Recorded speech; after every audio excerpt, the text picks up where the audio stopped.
Assalamualaikum warahmatullahi wabarakatuh. Bahagi ng health-related celebration ngayong month of July ay ang pinaka-importanting life-saving technique, ang cardiopulmonary resuscitation or CPR. Kabilang dito ang national awareness campaigns, series of lectures, and training workshops. Kaya bilang doktor at cardiologist, walang kapantay na kaalaman ang pwede naming ibahagi sa inyo higit sa pagsalba ng buhay. I'm sure karamihan po sa atin ay may narinig ng namatay or nawala ng malay at hindi na nagising pa. Napapanood din natin ito sa news and social media. Pero paano kung ikaw mismo ang nakawitness ng isang taong nawala ng malay? Or worst, paano kung ito'y isang kamag-anak, kaibigan, at kapamilya at mismong sa bahay mo? Ano ang gagawin mo? Ang biglang pagkawala ng malay ng isang tao ay karaniwang sanhi ng cardiac arrest at ang heart attack ang leading cause of death worldwide. Alam niyo ba na 70 to 80% of death ay outside the hospital at karaniwan sa bahay natin ito nangyayari? And due to the duration of travel, by the time na nasa hospital sila, maliit na lang ang chance of survival. First question, ano ang CPR? Ang CPR ay isang emergency procedure kung saan sa pamamagitan ng manual compression or pagbomba sa dibdib at direkta sa puso ay nagiging dahilan para dumaloy at lumabas ang dugo mula sa puso. Sinisigurado ng CPR ang active blood flow sa buong katawan habang hinihintay ang tulong medikal. Second question, bakit importante ang CPR?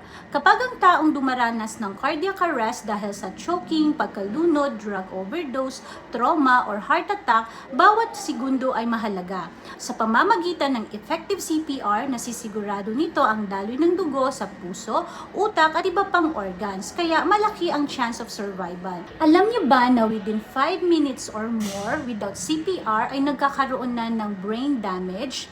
And the longer it takes, the worse is the outcome. Third question, kailan ginagawa ang CPR? Ang CPR ay dapat nang gawin sa isang taong biglang nawala ng malay, hindi na makahinga at wala ng pulso. Pero tandaan that prevention is better.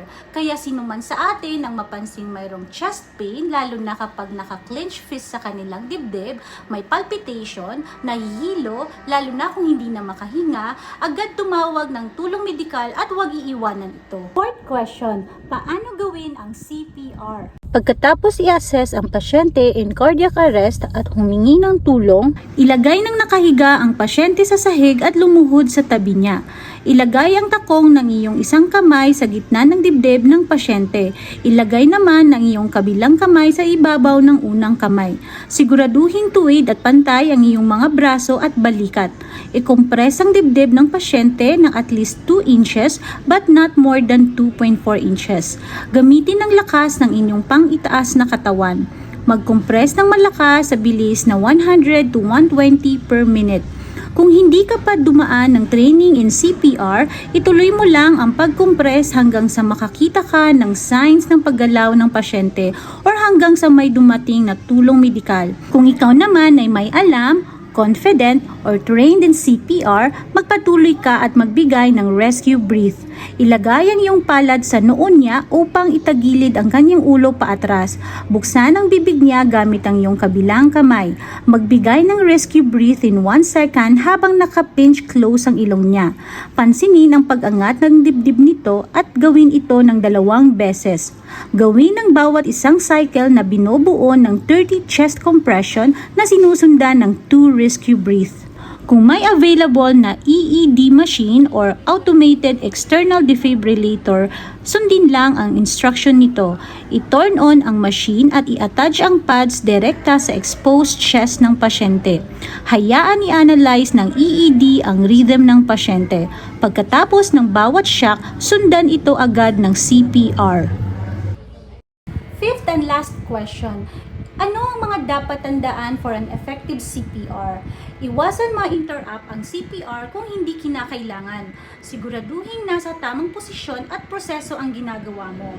Sumigaw muna ng tulong or tumawag para may pwedeng pumunta sa iyo. Ipaloud ang speaker ng cellphone mo para direkta mong kausap ang nasa kabilang linya habang ginagawa mo ang CPR. Don't panic. Isipin mong pwede mong masalba ang buhay niya. Bago ang lahat, siguraduhin mo na safe sa'yo at sa pasyente ang lokasyon niyong dalawa. With regards to Islamic ruling about CPR, Alhamdulillah, all praise to Allah. According to some research, life preservation is part of our obligation as a Muslim if we can. Chest compression is allowed even sa mga non-mahram natin, provided na walang pwedeng gumawa nito.